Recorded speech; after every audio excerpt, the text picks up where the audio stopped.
Hey guys, welcome back to the channel. So today we're just doing a little lawn maintenance video. So it's been a while since I've done one of these. Again, we're calling this how to revive your dead lawn in Australia, because there wasn't a lot of videos Australia Pacific when I was searching it for my own needs. So essentially the secret is really just aeration and fertilization, and just your basic maintenance on top of that. And just remember that the lawn probably needs to soak for a lot more than what you'd assume it would. So I'm going to be honest, I didn't grow up with a lawn. I think my house came with one, my childhood home came with one, and then my parents just didn't water it for a bit, and it was just gone by the time I had memory. So I have one vivid memory of there being so essentially eventually the backyard was all sectioned off, so there was a side yard, a pool yard, I know, hard life, and then like a patio area. I have one memory of it being Easter or something like that, and it just looking like a big grassy Teletubbies field, and running around there and throwing up and then falling over. That's the one memory I have of the grass. So I just assumed that water hits the top of the grass and then she's set. You don't need to keep soaking it. When I first got the grass, and I was dead wrong. So you're looking at soaking it for about 15 minutes at least. So as you can see here, we're on the highest setting. So I've actually let this grass here grow out for about 12 weeks. So we're just cutting it down with the old Ozito cheap boy. I will probably eventually upgrade in the next couple of years to a better lawnmower. But as I've said before, if you look at the distance, it's only 9 square meters of lawn. It just feels like a bit of a waste to get like something decent in. So this was like pretty much as cheapest lawnmower you can get. It's pretty much the worst lawnmower if you think about it in Bunnings, because the battery isn't great. And at least with the cheaper ones that are corded, like, it kind of has unlimited power by the time you put 240 volts on it.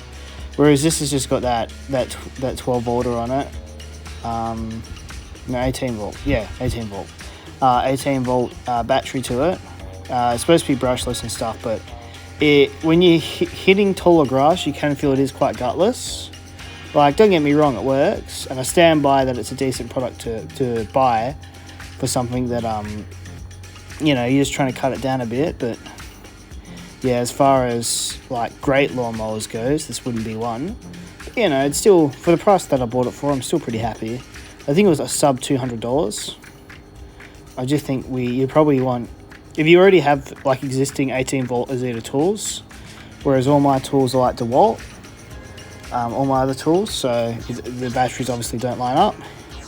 But anyway, we grab out the Boris Johnson bloody barbershop kit, aka a rusty pair of mangly clumsy scissors, and we just get to work on clipping down the edging. I did used to use like a whipper snipper for this, but I just found it was just too clumsy, and considering the small amount of lawn that I have, it was just quicker by the time I hooked up the extension cord to just use a pair of scissors. Whole video is being shown in 2x speed, so I'm actually using an iPhone 13 Pro for this video, which is my phone I just bought for my wife. Just wanted to see if the camera was noticeably better than the S10, so just leave a comment below if you do notice a difference. But what I have noticed is straight away I'm using iMovie to edit this video.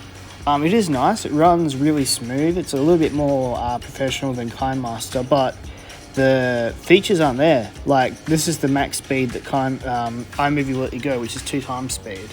So I actually wanted this to be a sub 5 minute video, and it would have been if I downloaded KineMaster, but because I'm editing this on iMovie, you guys are gonna have to suffer through the whole thing. So anyway, once you're done cutting back that grass, like my 3rd grade teacher cutting down my self-esteem when she told me you can only bring a horse to water but you cannot force it to drink, you just keep clipping away. Probably help if I use these clippers on my beard or my hair, but I'm not going to anytime soon.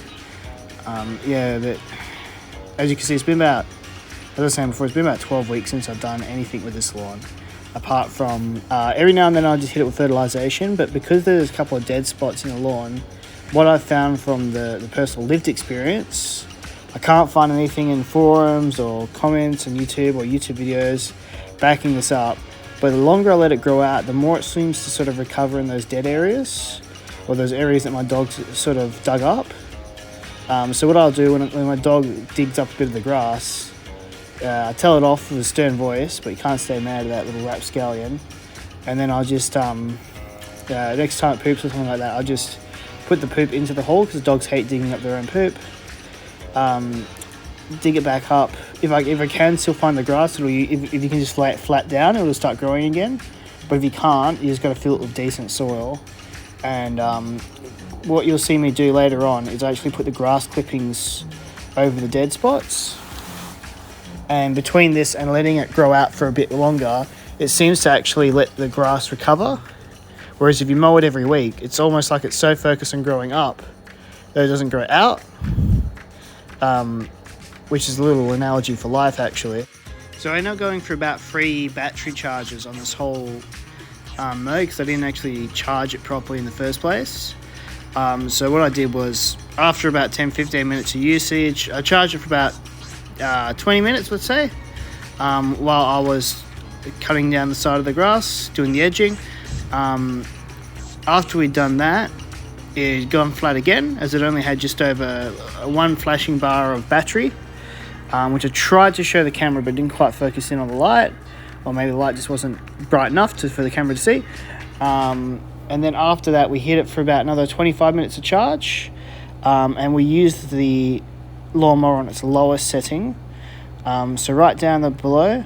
And yeah, the fertilizer that I hit with the lawn with later is actually a mixture of Blood and Bone and NPK, so it's probably about 30 Blood and Bone and 70% NPK. I just find this really, after a few days, you can really see the difference in how green the grass gets, and it just seems to help recovery of those dead spots, where your dog has dug up or your dog has peed, or it's expensive owning a dog and lawn at the same time. I actually got the lawn for the dog, which is the most disappointing part. I thought that it would help him cool down in the summer and stuff, because we don't leave him inside the house when we go. What we do is we've got like a little patio bit and a little kennel, and then we put some ice blocks inside the kennel. And the kennel's kind of like double layered. So there's a smaller kennel inside the medium-sized kennel. So it's kind of got 3 layers of shade, if that makes sense. Because underneath the patio, it is inside 2 kennels, and there's ice blocks there. There's always plenty of water and ice in the water when we leave. But, for the 8 hours of work, that's fine. But I thought if there's all crappy sand and shit like that, he's not going to have a very good time chilling at the back. So I got this grass for her, so she can run around the grass and lay in there and stuff. But, again, it's a bit disappointing she keeps digging it up, because it costs about $1,000 just to lay a small piece of grass like this. It's not just the grass you're paying for, it's the landscaping, making it flat, the soil, and obviously the skip bin to take the grass, or to take the shit sand away, because here in Perth we have this terrible gutless soil, and nothing can grow in it. But meanwhile, we grow a lot of things, so go figure. But we do import a lot of our soil from somewhere else. And again, guys, we just cropped a fair bit out, as the maximum speed was 2 times speed, so all up this was 40 minutes of footage. So I think I cut it down to 20 minutes, being that this video is about 10 minutes long.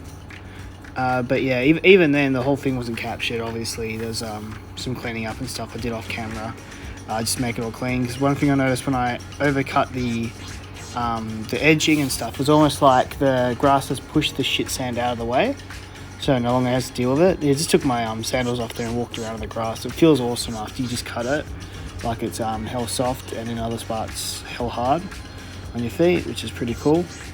So we just try and tidy that back bit up again. Again, it's not perfect. I had to kill a couple of spiders today and move a couple other ones. I try not to kill spiders where I can, but if they're kind of like big and aggressive looking, then unfortunately get the old shoe. And here I am hitting it with the NPK / Blood and Bone mixture. And here's a little bit of slow motion water. Like and subscribe if you want more similar videos.